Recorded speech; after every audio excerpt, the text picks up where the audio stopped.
নমস্কার। আমরা শুনছি বিমল মিত্রের লেখা উপন্যাস বেগম মেরি বিশ্বাসের ধারাবাহিক পর্বগুলি। শ্রোতা বন্ধুদের কাছে আমার অনুরোধ, গল্পটি ভালো লাগলে চ্যানেলটিকে সাবস্ক্রাইব করে পাশে থাকুন। কমেন্ট করে জানান গল্পটি কেমন লাগছে। ভালো লাগলে লাইক শেয়ার করতে ভুলবেন না। আসুন শুনে নিই আজকের পর্বটি।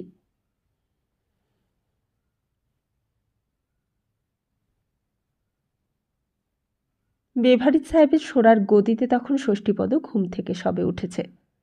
হিসেবপত্রটা ঠিক না রাখলে আখেরে বড় মুশকিল হয়। একবার যদি সাহেবের সন্দেহ হয়, তার মুন্সিগিরি ঘুচে যাবে। 30 টাকাকে কি করে 3 টাকা করতে হয় তার কসরত ষষ্ঠীপদ জানে।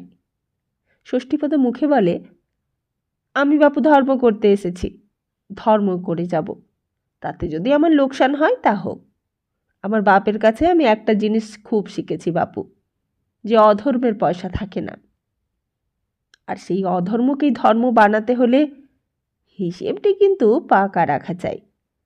হিসেবের গোলমালটি করেছ কি, তোমার সব নষ্ট। ভৈরব দাস ওইটি বোঝে না। ভৈরব বলে, ধর্ম আবার কি কর্তা? পয়সা করি কামিয়ে গঙ্গা স্নান করে তবে তো ধর্ম করব। এটা তো আপনিই শিখিয়ে দিয়েছেন। এটা কি ধর্ম করবার বয়স? দূর হ, দূর হ। ষষ্ঠীপদ তাড়া দেয় ভৈরবকে, বলে, তুই নরকে যাবি ভৈরব, ডাহা নরকে যাবি, তোর আর মুক্তি নেই রে। কিন্তু সেই দিন এক কাণ্ড ঘটল। সকালবেলা ভৈরব আসবার আগেই হিসেবের খাতাগুলো নিয়ে বসেছিল ষষ্ঠীপদ। আর এমন সময় ভৈরব দৌড়তে দৌড়তে এলো। তখনও হাঁপাচ্ছে। বললে, শিগগির পালান কর্তা, শিগগির পালান। বেভারেজ সাহেবও পালিয়েছে, কেল্লা সেপাইরাও পালিয়েছে, লাট সাহেবও পালিয়ে গেছে। আপনিও পালান কর্তা, পালান পালান। সত্যি ষষ্ঠীপদ প্রথমে বুঝতে পারেনি ততটা। শুধু ষষ্ঠীপদকে দোষ দিয়েই বা কী হবে? কলকাতার কেউই তখন বুঝতে পারেনি এমন হবে বলে। এ যেন সকলের ধারণার বাইরে। Governor day, captain grand, general Lisbon, beverage সবাই হতবাক হয়ে গিয়েছিল। ষষ্ঠীপদ অনেক দিন ধরে মুন্সিগিরির চাকরিটার জন্য হাঁ করেছিল। সবে হাতে দুটো মাগনা পয়সা আসতে শুরু করেছিল। আর এমন সময় এ কি বলে ভৈরব, পালাবো কেন? কি দোষটা করলুম? ভৈরব বললে, না পালালে আমার কি, আমি পালালুম। এই বলে ভৈরব নিজের তল্পাতল্পি নিয়ে চলে যাচ্ছিল। ষষ্ঠীপদ সামনে এসে পথ আটকে দাঁড়ালো। বলে, এই পালাচ্ছিস যে বড়, আমার পাওনা গন্ডার কি হবে? আপনার আবার পাওনা গন্ডা কি মুন্সিবাবু? একদিনের মাইনেই তো নিলুম না, এর মধ্যে আপনার পাওনা গন্ডাটার কি হলো? হাতে কি একটা পয়সা পেয়েছি আমি? সেই সোরার গদির মধ্যে ষষ্ঠীপদ ভৈরবের গলায় গামছা দিয়ে আটকে ধরেছে। আগে পাওনা গন্ডা যা হিসেব হয় পরে আপনি নিয়ে নেবেন গুনে, এখন তো আগে প্রাণে বাঁচতে দিন। হঠাৎ এতক্ষণে নজরে পড়ল আধো অন্ধকারের মধ্যে মাঠের ওপর দিয়ে সব লোক গঙ্গার দিকে দৌড়চ্ছে। কুলে ছেলে, হাতে পোটলা, মাথায় ঝুড়ি। কি হলো গো, কি হলো, কোথায় যাওয়া হবে? কিন্তু তাদের তখন উত্তর দেবার সময় নেই। একদিন বর্গীদের অত্যাচারে গ্রাম থেকে পালিয়ে এসে এইখানে ঘরবাড়ি বেঁধে বসবাস শুরু করেছিল।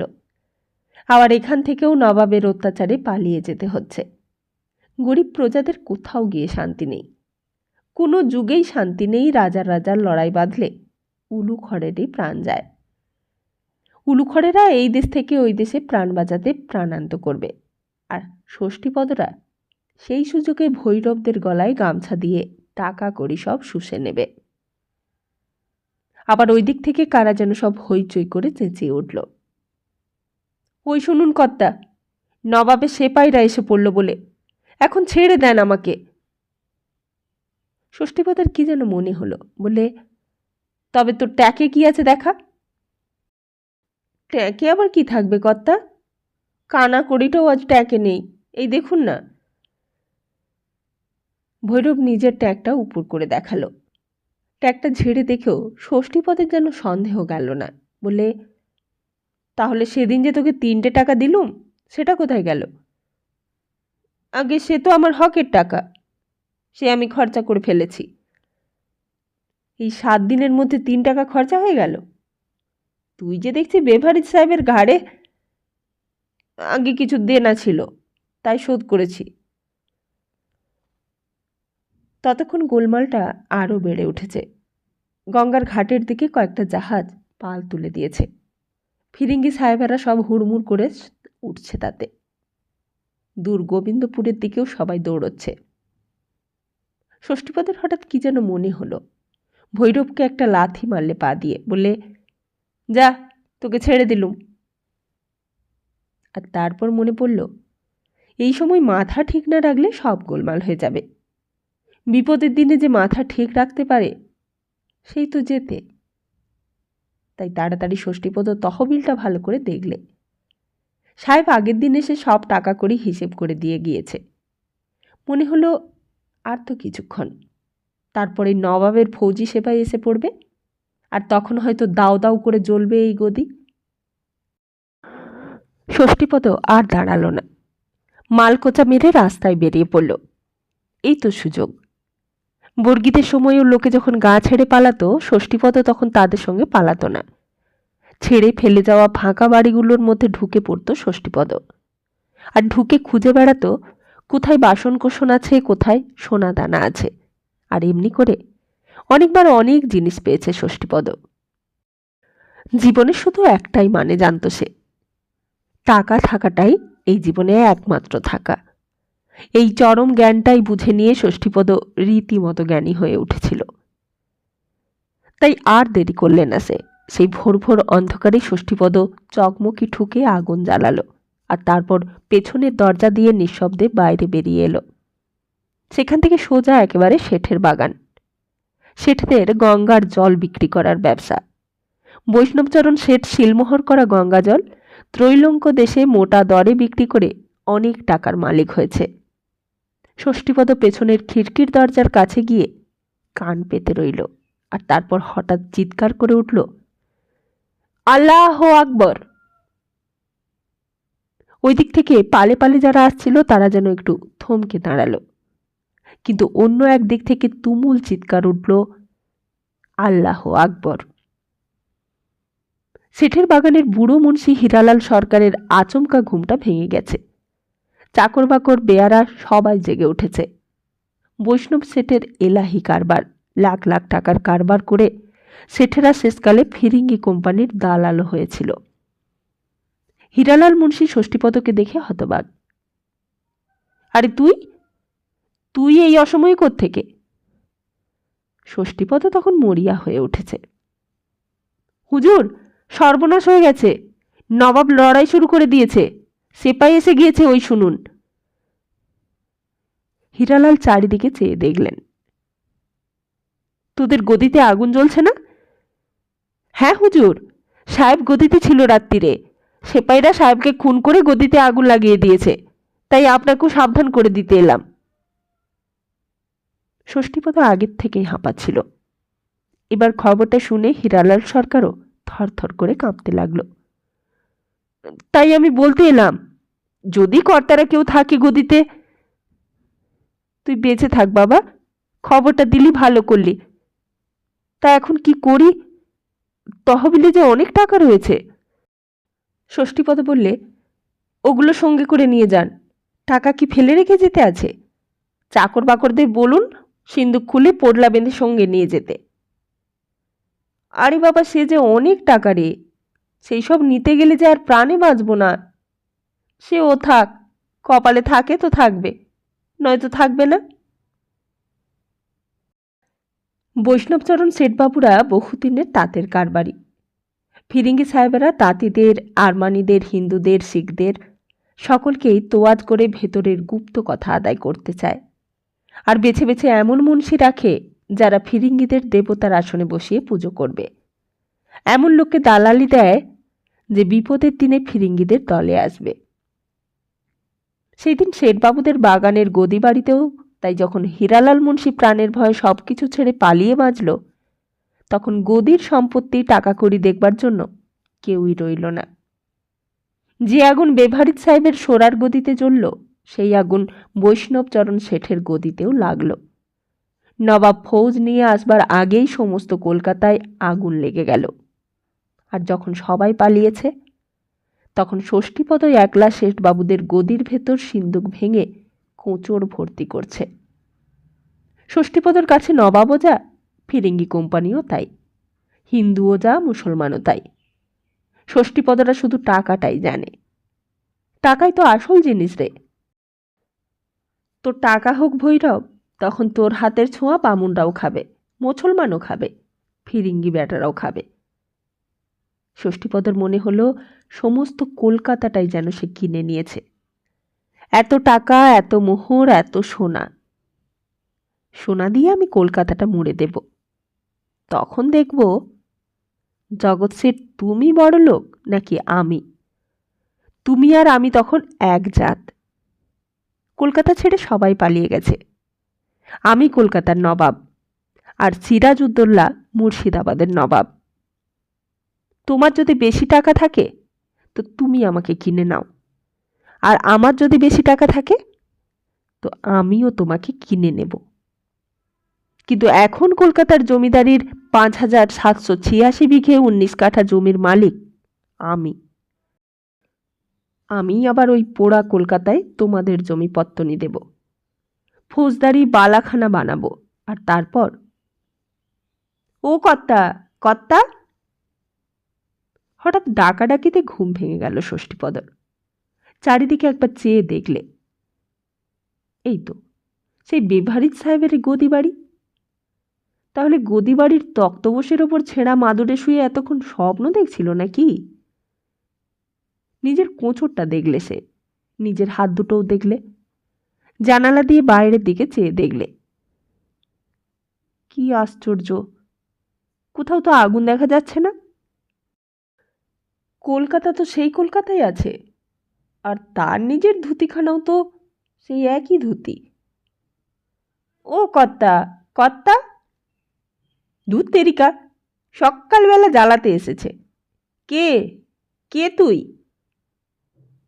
তাড়াতাড়ি দরজা খুলে ভৈরবকে দেখেই মুখটা বেঁকে উঠল ষষ্ঠীপদ। ভোরবেলাতেই তোর মুখটা দেখতে হলো? আর সময় পেলি না আসবার? দিনটা একেবারে মাটি করে দিলি। তোর জন্য দেখছি একটা টাকারও মুখ দেখতে পাবো না আজকে। তোর জ্বালায় কি আমি বনবাসী হব না কিরে ভৈরব? সকালবেলা তোদের মুখ দেখতে আছে? ভৈরব অবাক হয়ে গিয়েছিল। কেন হুজুর? আমি তো ভৈরব দাস নই, আর ভৈরব চক্রবর্তী। নমশূদ্র তো নই কর্তা, বামুন। আমি তো পইতে পড়েছি। ষষ্ঠীপদ রেগে দড়াম করে দরজাটা বন্ধ করে দিলে। বললে, যা এখান থেকে, যা ওইদিকে মুখ করে দাঁড়া।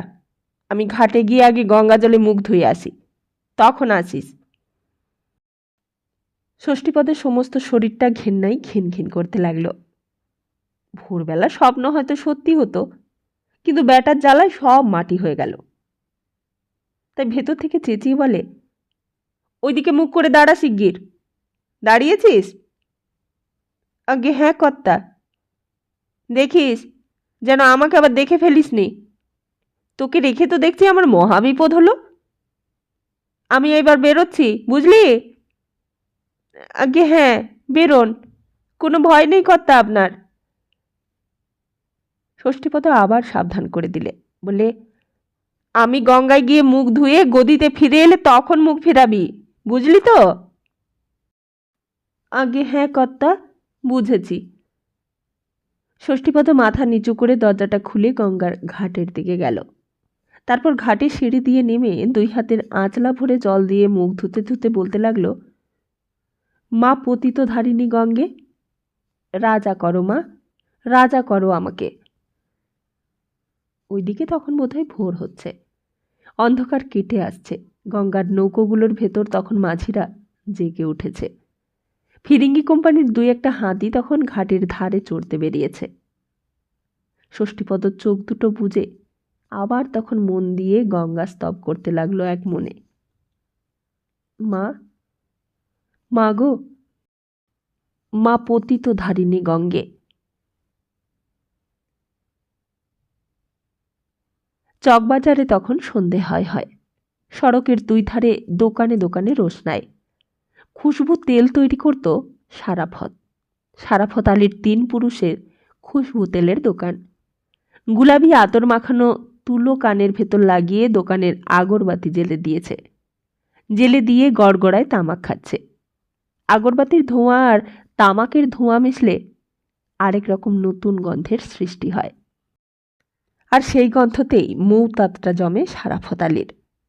হঠাৎ তামাক টানতে টানতে একটা স্বপ্নের ঘোর যেন সারাফতের চোখের সামনে নেমে এলো।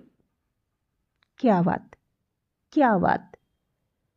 সামনে দিয়ে যেন ঝালরদার পালকি চলছে একটা, আর তার ভেতর যেন একটা জরিদার ওড়না ঢাকা চাঁদনি চলেছে বাইরে উঁকি দিতে দিতে। তা স্বপ্নই বটে। আগরবাতির ধোঁয়ার স্বপ্ন, খুশবু তেলের স্বপ্ন, আগ্রাইয়া তামাকুর ধোঁয়ার স্বপ্ন। क्या बात। কিন্তু হঠাৎই নেশাটা কেটে গেছে। স্বপ্ন তো নয়, এই যে চলেছে আসলি ঝালরদার পালকি। নবাবের ফৌজি সেপাই চলেছে সঙ্গে। সত্যি আসলি চিজ কিনা জানতে কৌতূহল হলো সারাফত আলীর। একবার চিল্লিয়ে উঠল, বাদশা, দেখে আয় তো কন। বাদশা সারাফত আলীর নকল, সারাফত আলীর কেনা বান্দা। তাকে বেশি আর কিছু বলতে হয় না। সে দৌড়ে রাস্তায় গিয়ে হাজির, একেবারে তানজামের সামনে। আর যাকে সামনে পেলে তাকে জিজ্ঞেস করলে, তানজাম মে কন হ্যাঁ জি? সেপাইটা বন্দুক ঘাড়ে করে চলেছিল। বললে, নয়া বেগম। নয়া বেগম? কোথায় চলেছে নয়া বেগম এই সাঁঝবেলায়? সন্ধ্যাবেলায় তো বেগমরা রাস্তায় বেরোয়। কোথায় চলেছে গো নয়া বেগম? জাহান্নাম। তা বোধহয় রাগ করেই কথাটা বলেছিল সেপাইজি। আর তাছাড়া রাগ তো হবারই কথা। উল্লুকদের কথার জবাব দিতে সেপাইদের তো ইজ্জতে বাঁধে। কি রে, কি বললে সেপাইজি? কে? বাদশা বললে, আগে হুজুর নয়া বেগম। ফির নয়া বেগম? শালা বেগমে বেগমে ভরে গেল চেহেল সুতুন। তবু শালা বেগমের কমতি নেই। বড় খতরা হয়ে গেল দুনিয়াটা, বকওয়াস হয়ে গেল জিন্দেগিটা। মুর্শিদাবাদ আবার ডুববে রে। সঙ্গে আবার কাফের যাচ্ছে একটা। ওটা কে রে? ওই সঙ্গে সঙ্গে ওটা কে যাচ্ছে? আমাদের কান্তবাবু না? কান্ত এক মনে ভাবতে ভাবতে পালকির পেছন পেছন যাচ্ছিল। পাশ থেকে শরাফত আলীর কথাগুলো কানে এলো। এতক্ষণে যেন জ্ঞান ফিরে এলো কান্তর। এতক্ষণ যেন খেয়ালই ছিল না কোথায় চলেছে, কোথায় এসে পৌঁছেছে সে। চকবাজার? এখান থেকেই তো হাতিয়ারগড়ে রওনা হয়েছিল সে। এই সেই সড়ক। এখানে এসেই বশিরের সঙ্গে দেখা করেছিল সে। রাস্তার লোকগুলো পর্যন্ত তাকে আজ আঙুল দিয়ে দেখাচ্ছে, ওই দেখো নবাবের চর। যখন সে চর ছিল না, তখনও চর বলে ধরে নিয়েছিল বেফারিদ সাহেব। ষষ্ঠীপদ খুব বাঁচিয়ে দিয়েছে। ষষ্ঠীপদ লোকটা খুব ভালো, বড় সরল। ইচ্ছে করলেই তো তাকে ধরিয়ে দিতে পারত। সাহেবকে গিয়ে চুপি চুপি খবরটা দিলেই পারত যে মুন্সিবাবু নিজামতের চর। তখন গোড়া পল্টন এসে কান্তকে ধরে নিয়ে গেলে তার বা কী বলবার থাকত। মাথার মধ্যে সমস্ত অতীতটা তোলপাড় করতে লাগলো কান্তর। সড়কটা খুব উঁচু নিচু। এখান দিয়ে পালকি যেতে যেতে কতবার যে বেহারারা পা ভেঙে পড়ে গেছে।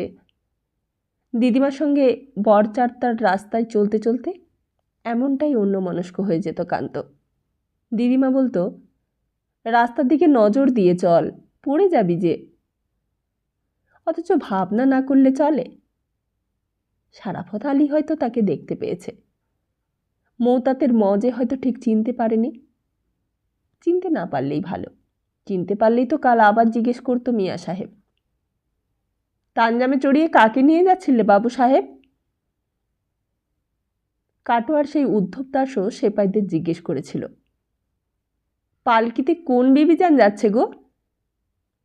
সত্যি বড় অদ্ভুত লোক ওই উদ্ধব দাস। কোনো বিকার নেই, কোনো দুঃখ নেই, কেবলই ঘোরে। ঘুরে বেরিয়ে সারা পৃথিবীটা প্রদক্ষিণ করতে চায়। উদ্ধব দাস বলেছিল, আমি মানুষ নই প্রভু, আমি মানুষ নই। আমার বউ পালাবেন না তো কার বউ পালাবে বলুন? তারপর বোধহয় কি মনে হয়েছিল, বলেছিল, তোমরা হাসছো সেপাই যান, কিন্তু হাসি নয়, খাঁটি কথা বলছি আমি। বউ পালিয়েছে, বেশ করেছে, পালিয়ে গিয়ে বেঁচেছে সে। সে মেয়ে আমার সঙ্গে বনবে কেন গো? সে মেয়ে যে ঠোঁটে আলতা লাগায়, তাম্বুল বিহার না হলে মুখে পান রোচে না তার, পাশা খেলে, বাউন্ডুলে বরের সঙ্গে তার বনবে কেন প্রভু? কান্ত আর থাকতে পারেনি, জিজ্ঞেস করেছিল, তোমার বউকে কেমন দেখতে ছিল গো? উদ্ধব দাস কান্তর দিকে চেয়ে হঠাৎ বলেছিল, আগে প্রভু, আপনার সঙ্গে ভারী মানাতো তার। সিপাই দুটো খুব হেসে উঠেছিল হো হো করে। দূর বুড়ো, তুই থাম। আগে না সেপাইজি, আমি ঠিক বলছি, এই বাবুর সঙ্গে খুব মানাতো। বাবুও দেখতে সুন্দর, আমার বউও দেখতে সুন্দর, দুইজনে মিলে সংসার আলো করে থাকতো। কি ভেবে যে উদ্ধব দাস সেই দিন কথাগুলো বলেছিল কে জানে। হয়তো বা রসিকতা করেছিল, কিংবা হয়তো রসিকতাও করেনি, হয়তো বা সে সত্যি কথাগুলোই বলেছিল। কিন্তু উদ্ধব দাসের কথাটা এখনও ভুলতে পারেনি কান্ত। পরে একবার মরালিকে বলেছিল। মরালি অবশ্য প্রথমে কিছু উত্তর দেয়নি।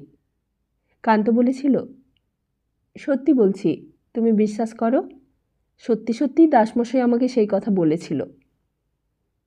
মরালি তখন মরিয়ম বেগম বলেছিল, তার কথা থাক। কান্ত আর সেই কথা নিয়ে বেশি পীড়াপিড়ি করেনি, শুধু বলেছিল, তার কথা সত্যি হলেই বোধহয় ভালো হতো না গো। মরালি বলেছিল, ছি, তোমার মুখে দেখছি কোনো কথাই আটকায় না। কান্ত বলেছিল, কিন্তু আমি যে কিছুতেই সেসব কথা ভুলতে পারি না। তা ভুলতে চেষ্টাও তো করবে, আমি তো ভুলে গেছি। তোমার মতন মন হলে আমিও হয়তো ভুলতে পারতাম, কিন্তু আমার মনের গড়নটাই যে অন্য রকম। তোমার সঙ্গে তাই আমার কিছুই মেলে না দেখছি। মরালি বলেছিল, মিললেই তো না, মিললে তুমি বিয়ের দিন ঠিক সময় এসে হাজির হতে, আমাকেও আর তাহলে এইখানে এসে মরিয়ম বেগম হতে হতো না। কান্ত বলেছিল, তুমি মরিয়ম বেগম হও আর যেই হও, আমার কাছে তুমি সেই মরালিই আছো। মরালি ভয় ভয় চারিদিকে চেয়ে দেখে বলেছিল, অত চেঁচিও না, শেষকালে কেউ শুনে ফেললে মুশকিল হয়ে যাবে। মনে আছে, প্রত্যেক দিন কান্ত লুকিয়ে লুকিয়ে গিয়ে হাজির হতো মরালির কাছে, আর তারপর যখন না এসে উপায় থাকতো না, তখন পেছনের সুড়ঙ্গ দিয়ে বাইরে চলে আসতো। বাইরে এসে আবার সেই সারাফত আলীর খুশবু তেলের দোকানের পেছনে গিয়ে নিজের আস্তানার মধ্যে চিৎপাত হয়ে শুয়ে পড়ত। সেসব একদিন গেছে। চকবাজারের ছোট্ট একটা দোকান ঘরের মধ্যেই কান্তের জীবন, যৌবন, জীবিকা সব কিছু কেটে গিয়েছিল। কাটোয়ার সরাইখানার সামনেই সেদিন উদ্ধব দাসের সঙ্গে পরিচয় না হয়ে গেলে হয়তো এমনটা হতো না। এমন করে ঘনিষ্ঠ হওয়াও যেত না মরালির সঙ্গে।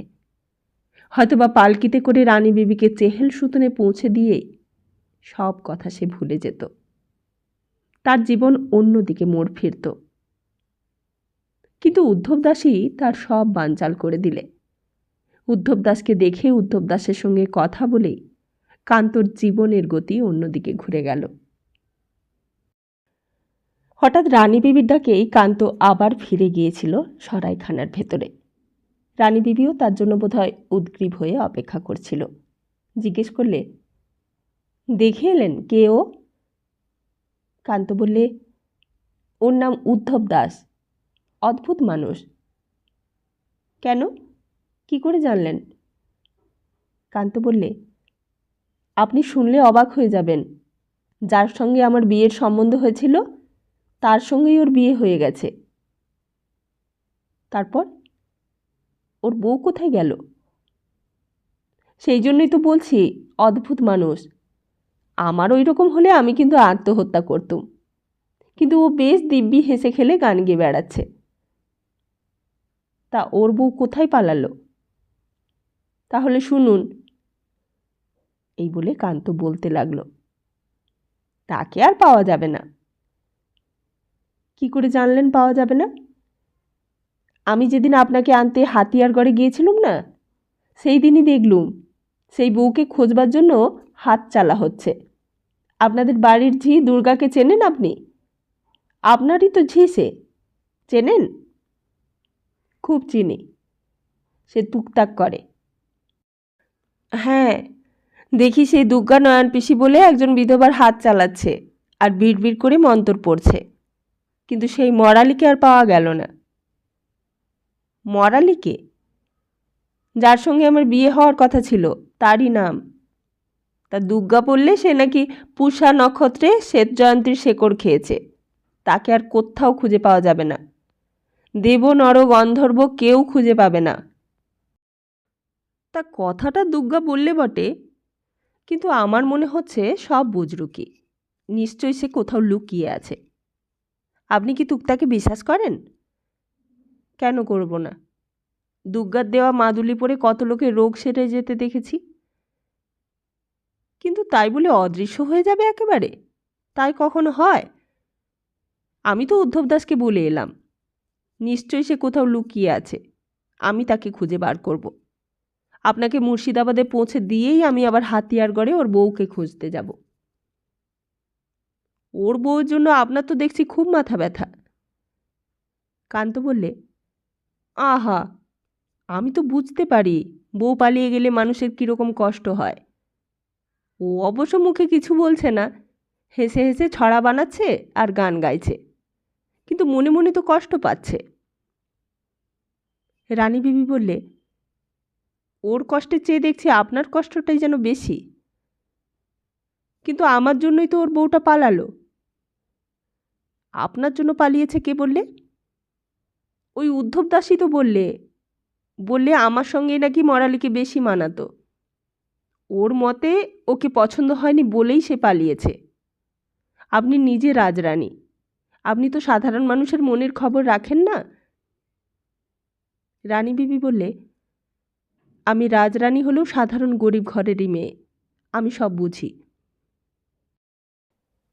আপনি সাধারণ ঘরের মেয়ে? আমি চাকদার মুখুটি বংশের মেয়ে। আমাদের বাড়িতে এক একদিন ভাতই রান্না হতো না, এত গরিব ছিলাম আমরা। কেন? চাল থাকতো না বলে। বাবা ছিলেন পণ্ডিত মানুষ, এরা আমাকে আমার রূপ দেখে পছন্দ করে বউ করে নিয়ে এসেছিলেন। আমি সাধারণ লোকের দুঃখ কষ্ট খুব ভালো করেই বুঝি। কান্ত বললে, অথচ কাল রাত থেকে আপনার সঙ্গে কথা বলতে আমার খুব ভয় করছিল। ভাবছিলাম হয়তো আপনি আমার মতো গরিব লোকেদের সঙ্গে কথাই বলবেন না, তাই মাঝিরা যখন কাল রাত্রিরে ডাকাতের ভয় দেখালো, তখন আমি আর আপনাকে না ডেকে পারিনি। তারপর একটু থেমে আবার বললে, আচ্ছা, আরেকটা কথা জিজ্ঞেস করছি, কিছু মনে করবেন না। হ্যাঁ, বলুন না। আপনি মুর্শিদাবাদে কেন যাচ্ছেন? নবাবের ডিহিদার পরোয়ানা দিলে আর আপনিও চললেন? হাতিয়ারগড়ের ছোট মশাই কিছু আপত্তি করলেন না? আমি হলে তো আমার স্ত্রীকে কিছুতেই পরের হাতে তুলে দিতে পারতুম না, প্রাণ গেলেও না। সত্যি কি নবাবকে আপনাদের এতই ভয়? রানী বিবি একটু হাসলেন। রানী বিবির হাসিটা খুব ভালো লাগলো কান্তর। কান্ত বললে, সাহসের কথা হচ্ছে না। কেউ যদি কাউকে ভালোবাসে তাহলে কি বিপদের দিনে তাকে ছাড়তে পারে? আর আমার কথা ছেড়ে দিন, চাকরির জন্যই আমাকে এই পাপ করতে হচ্ছে। তা পাপ যদি মনে করেন এই চাকরি করতে গেলেন কেন? আগে কি জানতুম চাকরি নিলে এই পাপ কাজ করতে হবে? তা এখন তো জানলেন, এখন ছেড়ে দিন। কান্ত বললে, ছাড়তে তো আমি এখনই পারি, সে না হয় উপোসই করব, কিন্তু আপনার তাতে তো কোনো লাভ হবে না। আমি না হলেও অন্য কেউ আপনাকে নিয়ে গিয়ে পুড়ে দেবে হারেমে। তখন? সে আমার কথা ছেড়ে দিন, আমার যা হবার তা হবেই, আমি সব কিছুর জন্যই তৈরি। কান্ত বললে, কিন্তু আমি বলছি আপনাকে, আপনি না এলেই ভালো করতেন। নাটোরের মহারানী রানী ভবানীর নাম শুনেছেন তো? হ্যাঁ। তাহলে চুপি চুপি আপনাকে একটা কথা বলি, কাউকে বলবেন না। তার মেয়েকেও একদিন আপনার মতন ডেকে পাঠিয়েছিলেন নবাব, তা জানেন? তাই নাকি? হ্যাঁ, আমাকে চকবাজারের গন্ধ তেলের দোকানের মালিক সারাফত আলী সব বলেছে। নবাব তো লোক ভালো নয়, আর তাছাড়া ইয়ারবক্সি যারা আছে তারাও খারাপ লোক। সেই রানী ভবানী নবাবের পরোয়ানা পেয়েই এক কাণ্ড করলেন। কিন্তু রানী ভবানীর মেয়েকে নবাব দেখল কি করে? নবাব নৌকো করে যাচ্ছিল, আর ওইদিকে রানী ভবানীর মেয়ে বাড়ির ছাদে দাঁড়িয়ে রোদ্দুরে চুল শুকোচ্ছিল। তখনই নবাবের নজরে পড়ে গেছে। তারপর রানী ভবানী করলেন কি, 2 দিন পরেই শ্মশানে একটা খালি চিতা সাজিয়ে তাতে আগুন ধরিয়ে দিলেন, আর রটিয়ে দিলেন যে তার মেয়ে হঠাৎ অসুখ হয়ে মারা গেছে, আর ওইদিকে মেয়েকে এক সাধুর আশ্রমে লুকিয়ে রাখলেন। আপনিও তো সেই রকম কিছু একটা করতে পারতেন। কেন আপনি আসতে গেলেন এমন করে? ওখানে গেলে আপনার ধর্ম থাকবে না, তা বলে রাখছি। আপনি হিন্দু, আমিও হিন্দু, আপনাকে বিশ্বাস করেই সব কথা বললুম। তারপর আবার গলা নিচু করে বললে, দেখুন, এখনো সময় আছে, আপনি পালিয়ে যান। তার মানে? সামনের দিকে আম গাছতলায় সেপাই দুটো উদ্ধব দাসের সঙ্গে গল্প জুড়ে দিয়েছে। বেহারারাও গা এলিয়ে দিয়েছে সেইখানেই। আপনি এই পেছনের দরজাটা দিয়ে বেরিয়ে যান। ওই বান্দিটা আছে, ওকে কোনো কাজের ছুতো করে কোথাও থেকে জলটল আনতে বলে দিন, আর সেই ফাঁকে আপনি বেরিয়ে যান। এখান থেকে সামনে গঙ্গা পাবেন, আর সেই গঙ্গার পাড় ধরে যেদিকে 2 চোখ যায় চলে যান। আর যদি কেউ আপনার দামি শাড়ি দেখে সন্দেহ করে, তো একটা না হয় ময়লা 8 পৌড়ে শাড়ি পরে নিন। সঙ্গে 8 পৌড়ে শাড়ি নেই আপনার? কিন্তু তাতে আপনার কিছু ক্ষতি হবে না। আমার ক্ষতি হোক, আপনি তো আগে বাঁচুন। আমি আমার একটা পেট যে কোনো রকম হোক চালিয়ে নেব, তার চেয়ে আপনার ধর্মটাই বড়। বড় দেরিতে আপনার জ্ঞান হলো দেখছি। কান্ত বললে, না না, কাল রাত্রিরেই আমার মনে হয়েছিল এটা আমি কি করছি। আজ উদ্ধব দাসকে দেখেও এই কথাই আমার মনে হচ্ছিল, এ আমি কি করছি। না, আমি বলছি আপনি পালান ওই খিড়কির দরজাটা খুলে চলে যান। আমি বাইরেটা একবার দেখে আসছি। কিন্তু আপনি আপনি কি বলবেন ডিহিদারকে? ডিহিদার যখন আপনাকে জিজ্ঞেস করবে রানী বিবি কোথায়, কেমন করে পালালো, তখন? আমার কথা আমি পরে ভাবব, সে ভাববার অনেক সময় আছে।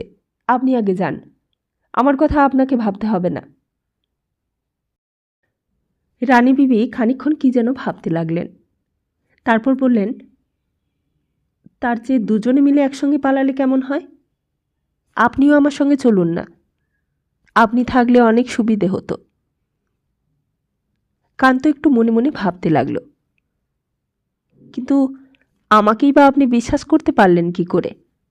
আমিও তো আপনার ক্ষতি করতে পারি। কি ক্ষতি? আপনি আমার কি ক্ষতি করবেন? না, আমাকে তো আপনি ভালো করে চেনেন না এখনো। রানী বিবি বললেন, না, আপনাকে আমি চিনি। আমাকে আপনি চেনেন? আপনি যে ভোরবেলা নিজের নাম বললেন, আপনার নিজের পরিচয় তো দিলেন। কান্ত বললে, সে তো ভারী, সেইটুকুতেই কি একজন মানুষকে চেনা যায়? আর আমি কোথায় নিয়ে যাব আপনাকে? হাতিয়ার ঘরে? রানী বিবি বললেন, না, সেখানে গেলে জানাজানি হয়ে যাবে, তাদের সকলের সর্বনাশ হবে। তাহলে কোথায় যাবেন? রানী বিবি বললেন, অন্য যে কোনো জায়গায়, যেখানে গিয়ে লুকিয়ে থাকতে পারবো। কেন? আপনার বাপের বাড়ি নেই, কিংবা কোনো আত্মীয় স্বজন? আমি তো বললুম আমি গরিবের মেয়ে, বিয়ের পরেই বাবা মারা গেছেন, আর কেউ কোথাও নেই, এক শ্বশুর বাড়ি ছাড়া। কান্ত যেন মহা মুশকিলে পড়ল। রানী বিবিকে নিয়ে যে কোথায় যাবে সে? তার নিজেরই কি কোনো জায়গা আছে নাকি যাবার? এক আছে বড় চাতরা, কিন্তু সেখানে গেলেও হয়তো নবাবের চর পেছন পেছন গিয়ে পৌঁছবে। আর বড় চাতরার লোকেরাই তো জিজ্ঞেস করবে যে সঙ্গে কে। তখনই বা কি উত্তর দেবে কান্ত? কি পরিচয় দেবে? হঠাৎই কান্ত একটা কাণ্ড করে বসল। বলে, আচ্ছা দাঁড়ান, আমি বাইরে গিয়ে দেখে আসি ওরা কি করছে, আর খিড়কির দিকটাও দেখে আসি। আপনি ততক্ষণে শাড়িটা বদলে নিন। এই বলে কান্ত ঘর থেকে বেরিয়ে গেল। রাজবাড়ি থেকে তখন ফিরছিল শোভারাম। কাজ থাক আর না থাক, শোভারামকে গিয়ে নিয়ম করে হাজিরে দিতে হয়। সকাল থেকে তেল গামছা নিয়ে ছোট মশাইয়ের জন্য বসে থাকতে হয়। আর তারপর গোকুল হোক কিংবা হরিপদ হোক, কাউকে দেখলেই জিজ্ঞেস করে, হ্যাঁ গো, ছোট মশাই নিচে নামবেন না? সেই দিন থেকেই ছোট মশাইয়ের খুব অসুখ। কাছারি বাড়িতেও আসেন না। দুপুরবেলা খাওয়া দাওয়া করে আর একবার রাজবাড়িতে যায়। তখন দুপুরবেলা ঘুম থেকে উঠে একবার ছোট মশাই নিচে নামেন, কাছারি বাড়িতে আসেন আর খাতাপত্র দেখেন। কিন্তু কদিন ধরে তাও করছেন না। পথে হঠাৎ দুর্গার সঙ্গে দেখা। দুর্গাই আগ বাড়িয়ে বললে, আর ভাবনা নেই কো শোভারাম, তোমার মেয়েকে পাওয়া গিয়েছে। শোভারাম তো অবাক, এতদিন পর পাওয়া গেল? একেবারে দুর্গার মুখোমুখি গিয়ে দাঁড়ালো। কোথায় পেলে গো, কি করে পেলে? দুর্গা বললে, বড় কষ্ট হয়েছে গো, 3 দিন 3 রাত অষ্টসিদ্ধি জপ করলাম। জপ করতে করতে দেবলোক, নরলোক, গন্ধর্বলোক সব খুঁজে খুঁজে হয়রান। শেষকালে গেলাম দৈত্য লোকে। গিয়ে দেখি ছুরি ঘাপটি মেরে বসে আছে। তখন চুলের মুঠি ধরে হিড়হিড় করে টানতে টানতে নিয়ে এলুম। বললুম, চল ছুরি চল, তোর বাপ এদিকে কান্নাকাটি করে মরছে আর তুই এখানে ঘাপটি মেরে বসে আছিস, চল। কথাগুলো শুনতে শুনতে শোভারাম একেবারে মাটিতে বসে পড়ল। শোভারামের কাণ্ড দেখে এতদিন সবাই তাকে পাগল বলেছে। তা পাগল ছাড়া আর কি, মেয়ে পালিয়ে গেছে বলে মানুষ বিভাগী হয়েছে, এমন ঘটনা কেউ আগে দেখেছে কোনো দিন নাকি শুনেছে? আর চলে গেছে তো বেশ করেছে। মেয়ে তো গলার কাঁটা গো, তার বিয়েও দিতে হবে, আবার চিরকাল তার ভালো মন্দও দেখতে হবে। জিজ্ঞেস করলে, মরি আমার কেমন আছে দুর্গা?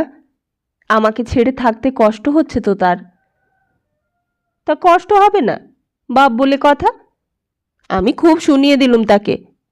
বললুম, হ্যাঁ লাছুড়ি, তোর বাপ ওদিকে কেঁদে কেঁদে হন্যে হয়ে বেড়াচ্ছে, আর তুই এখানে ঘাপটি মেরে লুকিয়ে আছিস। তোর আক্কেল তো খুবলা।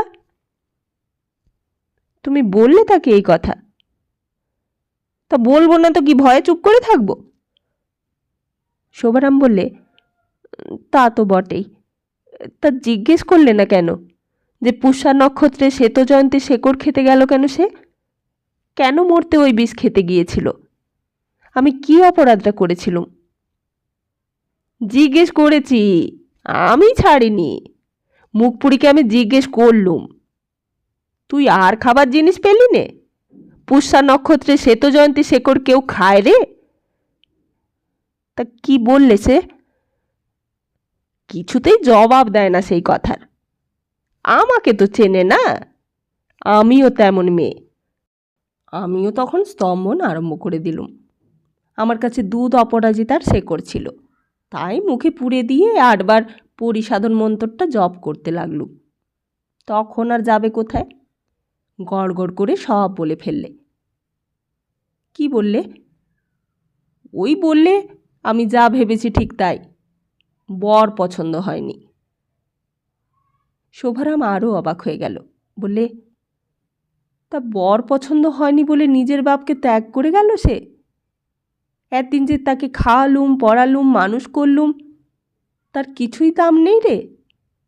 আমার কথা একবারও তার মনে পড়ল না? এই যে আমার খাওয়া নেই, দাওয়া নেই, ঘুম নেই, সেটা কিছুই নয়?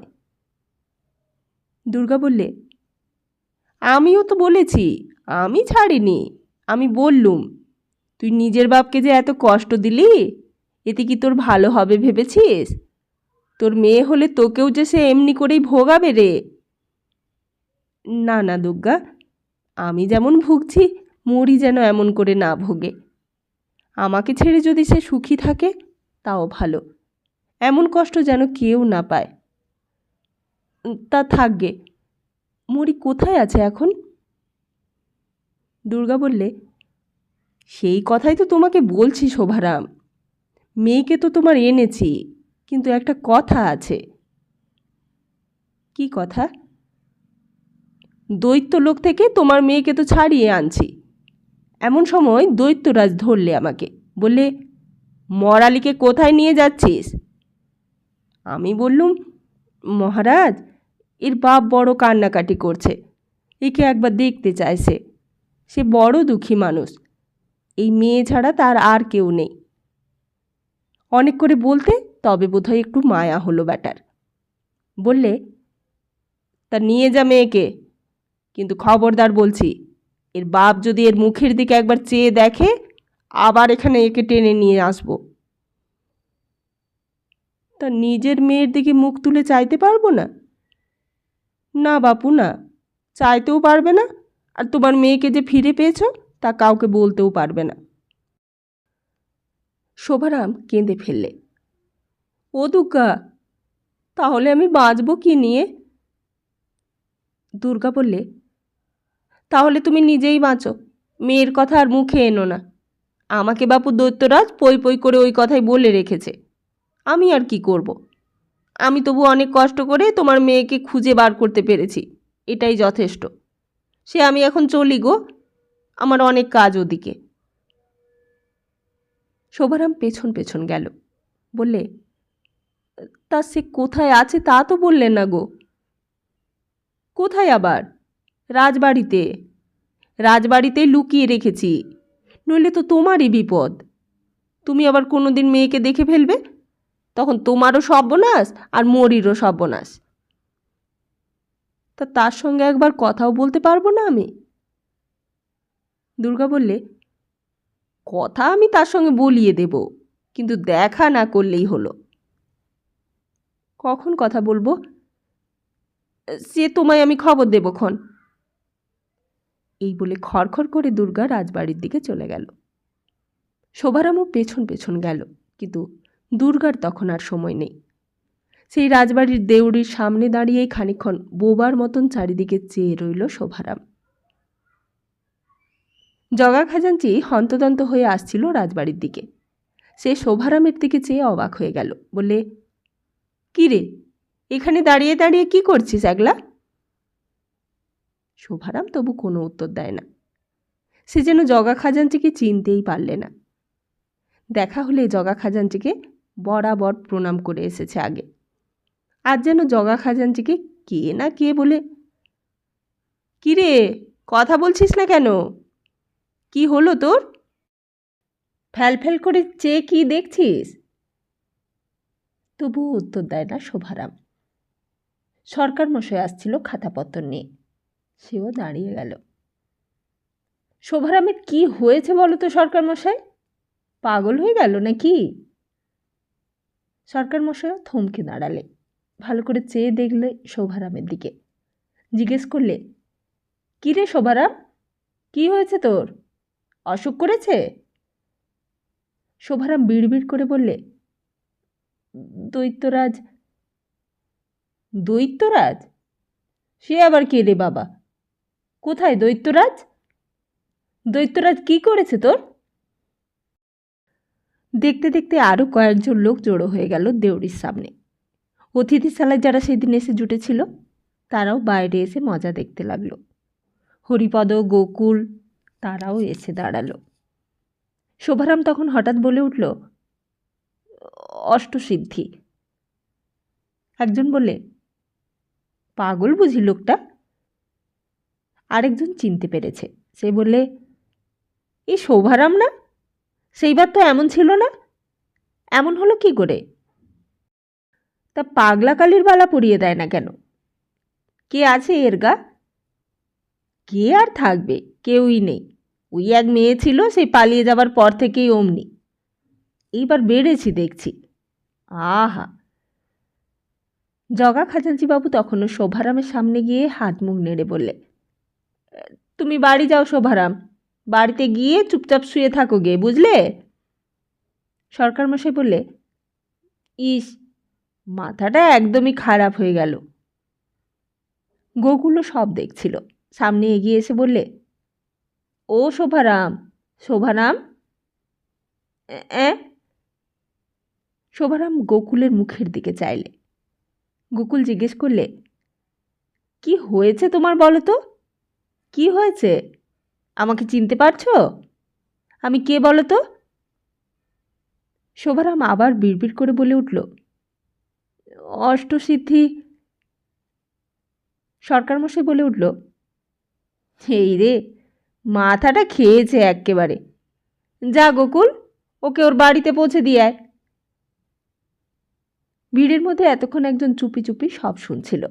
অতিথিশালার লোকজন, গোকুল, হরিপদ, জগা খাজাঞ্চিবাবু, সরকার মশাই, সবাই যখন একবার একের পর এক একটা প্রশ্ন করে চলছে, তখন সেই লোকটা সকলের দিকে তীক্ষ্ণ দৃষ্টি দিয়ে চেয়ে দেখছিল।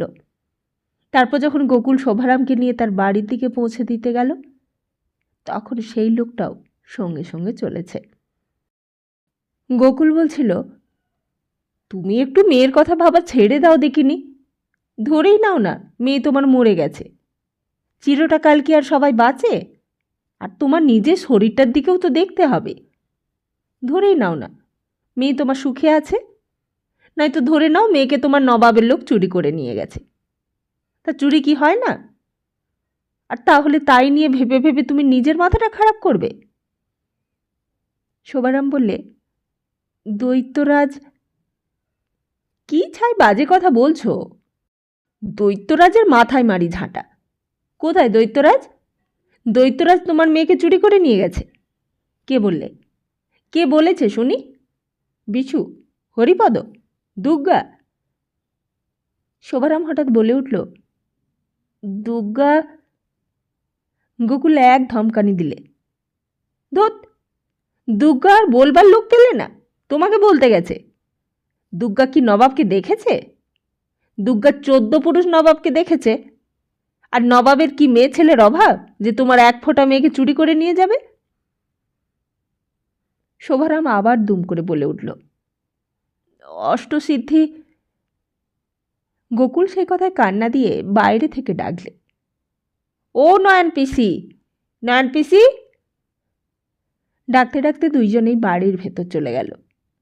সঙ্গে অন্য যারা ছিল তারাও সদর পেরিয়ে বাড়ির উঠোনে ঢুকল। ওই লোকটা এতক্ষণ সব দেখছিল, শুনছিল, আর তারপর সবাই যখন ভেতরে গেল তখন সোজা উল্টো দিকে চলতে লাগলো। তারপর যখন খানিকটা এসে মুসলমান পাড়ায় পা দিয়েছে, তখন আরও জোরে পা চালিয়ে দিয়েছে। তারপর এক দৌড়ে সোজা একেবারে ডিহিতারের দপ্তরে গিয়ে হাজির হয়েছে।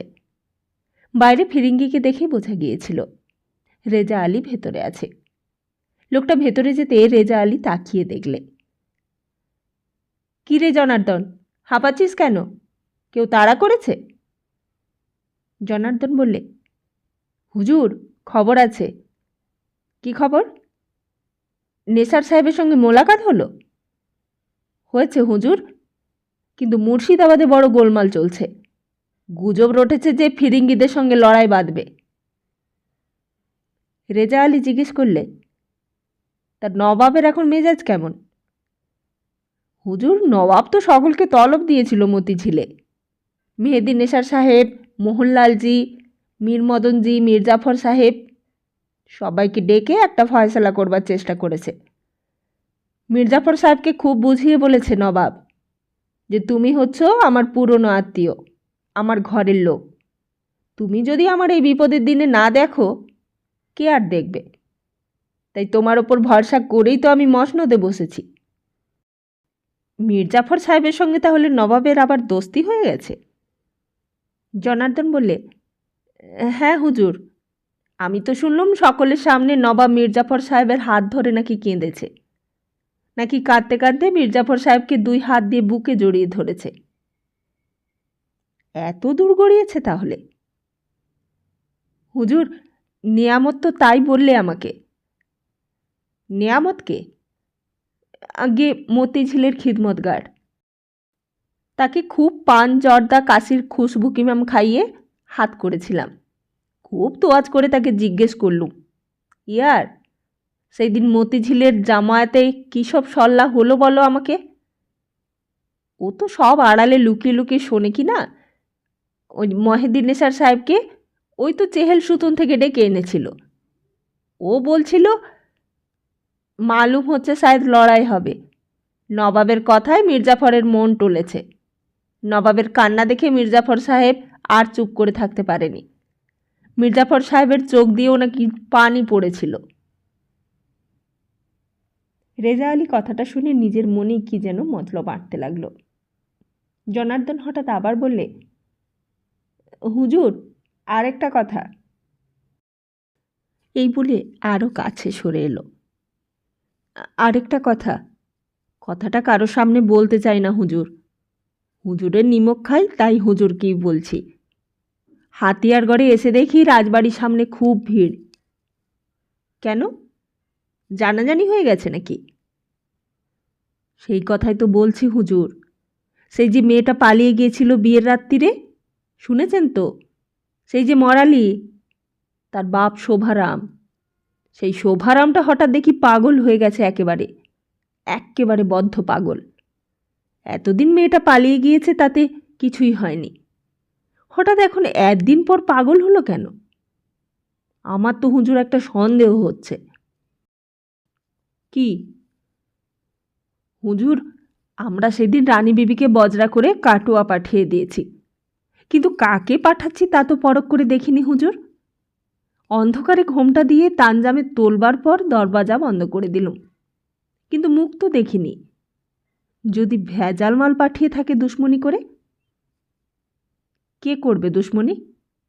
হাতিয়ারগড়ের রাজা? ওটা তো একটা আসলি উজবুক রে। আর ও তো তখন কোঠিতে ছিলই না, কেষ্টনগর মহারাজের সঙ্গে সল্লা করতে গিয়েছিল। কিন্তু বড় রানী বিবি তো ছিল হুজুর, সে তো দুশ্মনী করতেই পারে। আর ওই ঝিটা দুগ্গা, ওই দুগ্গা মাগিটা হুজুর কুটনি, ও সব পারে। ভেজাল মালকে আসল মাল বলে অনায়াসে চালিয়ে দিতে পারে। নইলে শোভারাম হঠাৎ পাগল হয়ে যাবে কেন হুজুর?